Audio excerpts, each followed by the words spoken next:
इगास बग्वाल की बहुत बहुत हार्दिक शुभकामनाएं। शत्रुघ्न घाट मुनि की रेती का दृश्य आपके सामने। आज इगास बग्वाल है और इस त्योहार का उत्तराखंड के पर्वतीय इलाकों में खासकर गढ़वाल में खासा महत्व है। कई गांव तो इसे दिवाली से भी ज़्यादा धूमधाम से मनाते हैं। दिवाली के ठीक 11 दिन बाद आने वाली इगास बग्वाल के लिए कई लोग छुट्टी लेकर अपने गांव और परिवार के पास लौटते हैं। इस त्योहार में कर्कश पटाखों का शोर नहीं बल्कि भेले की जगमग रोशनियां होती हैं। अगर आप गढ़वाल में रहते हैं या कभी रहे हैं तो आपने ये रोशनियां ज़रूर देखी होंगी। दूर पहाड़ों पर बसे गांव में घूमते भैले आपको आज भी उस नॉस्टैल्जिया में ज़रूर ले जाते होंगे। सुरमाड़ी की बेल और चीड़ की लकड़ी से बने भैलों को नचाते हुए लोग गाते हैं, 12 एगैनी भगवानी मेरो माधोनी आई, 16 एनी श्राद्ध मेरो माधोनी आई। ये एक लोकगीत है जिसका मतलब है दिवाली बीत जाने के बाद भी मेरा माधो नहीं आया है। इसी से इगास बग्वाल के इतिहास की भी कहानी शुरू होती है। कहानी जो आज से लगभग 400 साल पुरानी है। उस दौर की जब गढ़वाल रियासत की कमान राजा महिपत शाह के हाथों में थी और तिब्बत उनका सबसे बड़ा दुश्मन था। सी वेसल्स की किताब early Jesuit travellers in Central Asia में जिक्र मिलता है कि गढ़वाल नरेश महिपत शाह ने तिब्बत पर 3 आक्रमण किए और इनकी कमान संभाली उनके वफादार सेनापति माधो सिंह भंडारी ने। लेकिन भौगोलिक परिस्थितियां गढ़वाल रियासत के अनुकूल नहीं थी। भारी बर्फबारी के चलते पहाड़ी दर्रों को पार करना बेहद कठिन होता था।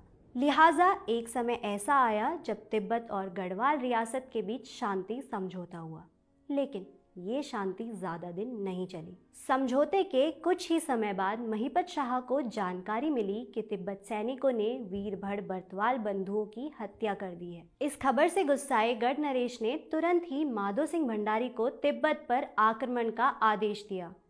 माधो सिंह ने इस बार टिहरी, उत्तरकाशी, जौनसार और श्रीनगर समेत कई अन्य क्षेत्रों से योद्धाओं को बुलाकर एक सेना तैयार की और उसके बाद तिब्बत पर हमला बोल दिया। भीषण युद्ध के बाद आखिरकार जीत गढ़ राज्य के सिपाहियों की हुई।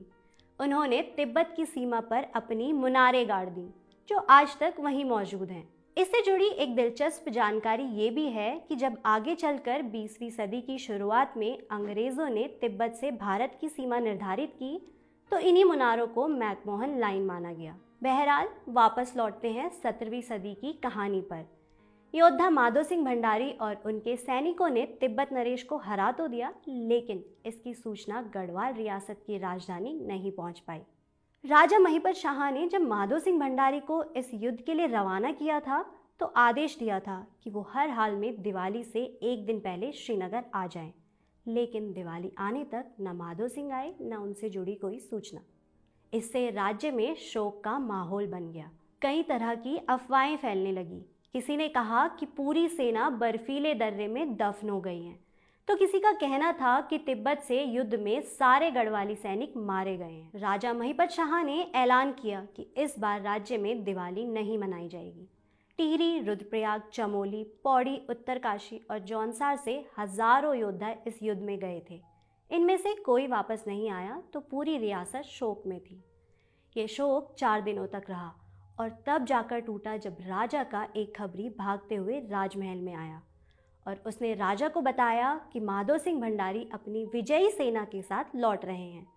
अफवाहों से फैला शोक अब जश्न में बदल चुका था।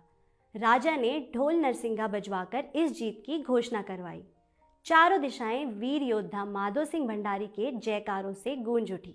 राजा ने ऐलान किया कि अब जिस भी दिन सेना श्रीनगर में प्रवेश करेगी उसी दिन दिवाली मनाई जाएगी। माधो सिंह भंडारी की सेना दिवाली के ठीक 11 दिन बाद यानी एकादशी के दिन श्रीनगर पहुंची। उस दिन पूरे धूमधाम से गढ़वाल रियासत में दिवाली मनाई गई और यहीं से इगास बग्वाल की शुरुआत हुई जो आज तक गढ़वाल में मनाई जाती है। तो आप सभी को इगास बग्वाल की एक बार फिर से खूब सारी बधाई। इगास के इतिहास की ये कहानी आपको कैसी लगी हमें कमेंट करके ज़रूर बताएं। अगर आपको ये वीडियो पसंद आया तो इसे शेयर करना और हमारे चैनल को सब्सक्राइब करना ना भूलें।